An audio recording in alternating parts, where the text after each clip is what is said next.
Finally Bharat এবং বাংলাদেশের মধ্যে এই যে ব্যবসা বাণিজ্যের একটা যুদ্ধ চলছে, বাংলাদেশের সাথে বাণিজ্য যুদ্ধে জড়াতে চায় না ভারত।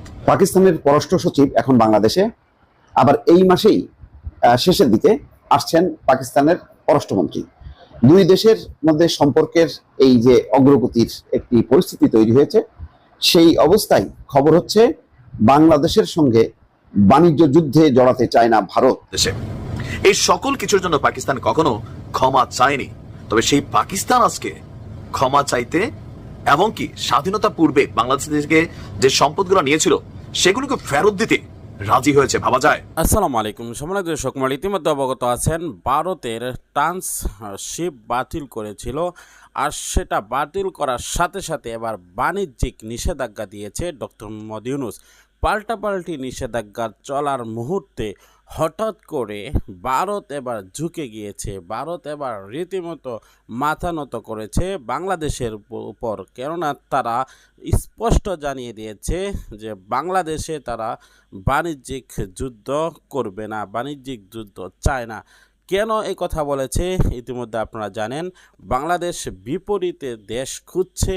বাংলাদেশ ভারতের সাথে যে লেনদেন হতো সে লেনদেন এখন পাকিস্তানের সাথে করবে বলে সিদ্ধান্ত গ্রহণ করেছে, আর পাকিস্তান তাদের শত্রু, সেই জন্য তারা মাথা নত করে এবার ক্ষমা চাচ্ছে। আসুন দেখে আছি ভিডিও। সরকারের পতনের পর 8 আগস্ট আমাদের প্রধান উপদেষ্টা ডক্টর মোহাম্মদ ইউনূস তিনি রাষ্ট্রীয় ক্ষমতা গ্রহণ করলেন। এর পরপরই তিনি আপনার ভারতের প্রধানমন্ত্রী নরেন্দ্র মোদীর সাথে কথা বললেন, ইন্টারন্যাশনাল মিডিয়াতে বেশ কিছু বক্তব্য দিলেন। ওইটা ছিল একটা ট্রেইলার যে এই ডক্টর ইউনূসের শাসনামলে ভারতের সাথে বাংলাদেশের সম্পর্কটা কোথায় যাবে। ইভেন ভারত যে তার প্রভুত্ববাদী একটা মেন্টালিটি বাঙালির উপর চাপাইছিল, সেখান থেকে তাদেরকে যে সরে আসতে হবে প্রথম দিকে বোঝা নাই। নানান গুজব বাংলাদেশকে ইন্টারন্যাশনাল মিডিয়াতে, নানান অপতথ্য, তাদের গণমাধ্যমে তাদের দেশের ঘটনা দিয়ে বাংলাদেশকে যেভাবে লেটাইতে চাইছিল, সফল হয় নাই। আপনি দেখেন চিন্ময় কৃষ্ণা দাস, তাকে কিন্তু গ্রেপ্তার করা হয়েছিল, এটা নিয়ে অনেক উথাল পাতাল হয়েছে। তারপর আস্তে আস্তে ব্যবসা বাণিজ্যে স্থগিত আসলো, ভিসা রেস্ট্রিকশন আসলো, বাট বাংলাদেশ তার ওজন থেকে সমান তালে আমরা ভারতের সাথে এই মল্লযুদ্ধে অবতীর্ণ হলাম। ফাইনালি ভারত এবং বাংলাদেশের মধ্যে এই যে ব্যবসা বাণিজ্যের একটা যুদ্ধ চলছে, এই যুদ্ধে প্রকৃতপক্ষে লুজার কারা? দুই দেশই, তবে ভারত বেশি। গেল কয়েকদিন আগে ট্রান্সশিপমেন্ট যে চুক্তিটা ছিল সেটা তারা বাতিল করছে। বাংলাদেশে 2000 কোটি টাকা লস হবে বছরে বা মাসে, আই ডোন্ট নো, আমাদের বাণিজ্য উপদেষ্টা বলছিলেন। কিন্তু বিপরীতে আমরাও কিন্তু ভারত থেকে প্রায় 14-15টা আইটেমের উপরে নিষেধাজ্ঞা দিলাম, যেগুলো ভারত থেকে আনতে পারবো না। এর পাশাপাশি বাংলাদেশের পর্যটক বা ট্যুরিস্ট বা ধরেন আমরা হাসপাতালে চিকিৎসা নেওয়া, আরো বিভিন্ন ইস্যুতে আমরা ভারতের বিকল্প হিসেবে চীন এবং ইতিহাসে প্রথমবারের মতন পাকিস্তান, থাইল্যান্ড, অন্যান্য দেশকে বেছে নিলাম। তো এই যে লড়াই চলছে, আপনি দেখেন কলকাতার গণমাধ্যমে তাদের যে লোকাল কিছু এরিয়া আছে, পর্যটন ভিত্তিক এরিয়া, হাসপাতালের সাইড, চকবাজার, সীমান্তবর্তী যে অঞ্চলগুলো আছে, হাজার হাজার লোক বেকার হয়ে গেছে। ভারতের ইকোনমিতে বড় একটা ধাক্কা আসছে। ইভেন বাংলা ভাষাভাষী এরিয়াগুলোতে একটু বড় ধাক্কা আসছে। তো এই যে ধাক্কাটা, তাদের দেশের ব্যবসায়ীদের একটাই কথা, কখন বাংলাদেশের সাথে ভারতের সম্পর্কটা স্বাভাবিক হবে। এখন আমাদের যে লসের পরিমাণ, ভারতের যে লসের পরিমাণ, ভাই আমরা রপ্তানি করছি 10 টাকা, আমাদের লসে রয়েছে 8 আনা। আমরা আমদানি বেশি করছি, এখনো আমদানি করতেছে, ভারত তার ওই জায়গা থেকে আমদানি করতেছে, কিন্তু অনেক ক্ষেত্রে ভারতের অর্থনীতি ধাক্কা খাইছে। এখন আজকে টাইমস অফ ইন্ডিয়ার একটা প্রতিবেদন আমার কাছে নজরে পড়লো যে বাংলাদেশের সাথে বাণিজ্য যুদ্ধে জড়াতে চায় না ভারত। এই জিনিসটা দেখেন, আমি মনে করি এটা ডক্টর ইউনূস সরকারের বা বাংলাদেশের অর্জন। কেন?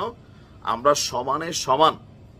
ভাই তোমার বেশি আছে, ঠিক আছে, তুমি বেশি করছো, আমার কম আছে, বাট আমি যে রিয়াকশন দেই, আমি যে খালি পিঠ পাইতা মায়ের খাই না, মানে আমি মাঝে মাঝে এরকম ফুসফাস করি, এটা ছিল জরুরি। আর এজ এ রেজাল্ট ভারত বাংলাদেশের সাথে উইথ রেসপেক্টেবল একটা মেন্টালিটিতে এখন কিন্তু ডিল করছে। আপনার মমতা দিদি বলছিল, পশ্চিমবঙ্গের মুখ্যমন্ত্রী, যে মোদির উচিত ডক্টর ইউনূসের সাথে চুক্তি করা, আই মিনস বাংলাদেশের সাথে চুক্তি করা। আচ্ছা, 8ই এপ্রিল বাংলাদেশকে দেওয়া ট্রান্সশিপমেন্ট সুবিধা বাতিল করেছিল সরকার। এরপর টাইমস অফ ইন্ডিয়া তারা প্রতিবেদন করে বলছে বাংলাদেশের সাথে ভারত বাণিজ্য যুদ্ধ চায় না। এছাড়া ঢাকা বাণিজ্য বিষয়ক যে সিদ্ধান্ত নিয়েছে সেটির বদলে কোনো পাল্টা ব্যবস্থা দিল্লি হয়তো নেবে না বলেই সংবাদ মাধ্যমটির শিরোনামে দাবি করা হয়েছে। টাইমস অফ ইন্ডিয়া ভারতের সরকারি সূত্রের বরাত দিয়ে বলছে, নিজেদের বিমানবন্দর এবং স্থলবন্দরের জট কমাতে বাংলাদেশকে দেওয়া ট্রান্সশিপমেন্ট সুবিধা বাতিল করছে ভারত। যদিও একাধিক সংবাদ মাধ্যম বলছে যে সেভেন সিস্টার্স নিয়ে ডক্টর ইউনূসের মন্তব্যের জেরেই এই ট্রান্সশিপমেন্ট সুবিধাটা বাতিল করছে।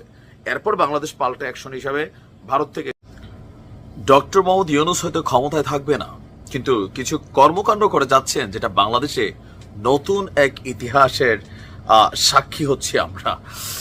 1971 থেকে 2025 54 বছরের হিসাব নিকাশ।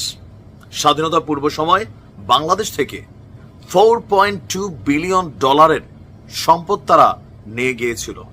এখনো বাংলাদেশে শত শত পাকিস্তানি আপনারা এই দেশে বসবাস করছে, যারা পাকিস্তানে যেতে পারেনি স্বাধীনতার পর। এরকম নানান সমস্যা।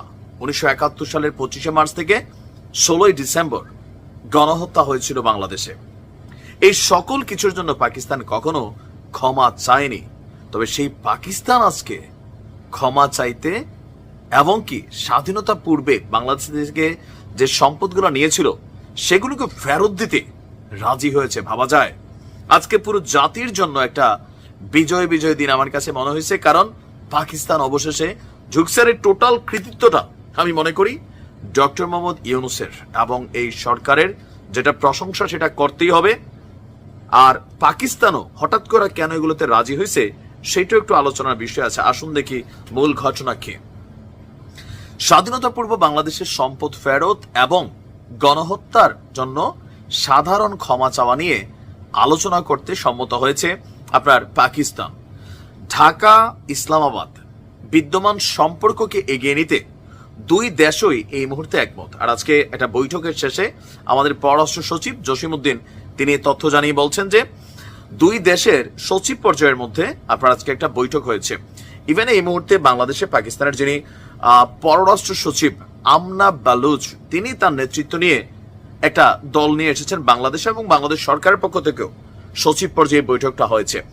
আমাদের পররাষ্ট্র সচিব বলছেন পাকিস্তানের কাছ থেকে স্বাধীনতা পূর্ব বাংলাদেশের সম্পদ হিসেবে $4.2 বিলিয়ন ফেরত চেয়েছে বাংলাদেশ।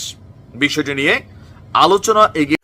প্রিয় দর্শক, সম্পূর্ণ ভিডিওটি দেখলেন, বুঝতে পেরেছেন পাকিস্তান চিরশত্রু ভারত এবং পাকিস্তান যেহেতু চিরশত্রু, সেক্ষেত্রে পাকিস্তানকে বেছে নিয়েছে ভারতের বিকল্পে বাংলাদেশ এবার ভারতের বিকল্পে পাকিস্তানকে খুঁজে নিয়েছে। আর অন্যদিকে পাকিস্তান শুধু নয়, ভারতের সাথে জন্মের শত্রু হলো সেই চীনকেও বেছে নিয়েছে বাংলাদেশ। মূলত এবার চতুর্মুখী চাপ সৃষ্টি করতে যাচ্ছে ভারতের উপর। ভারত, বাংলাদেশ এবং সেই পাকিস্তান এবং চীন পার্শ্ববর্তী, একের পর এক পার্শ্ববর্তী দেশ। আর পার্শ্ববর্তী দেশের প্রতি যদি কোনো ভালোবাসা মহব্বত না থাকে এবং যদি সম্পর্ক ভালো না থাকে, তাহলে সেটার চরম মূল্য দিতে হয়। আর এই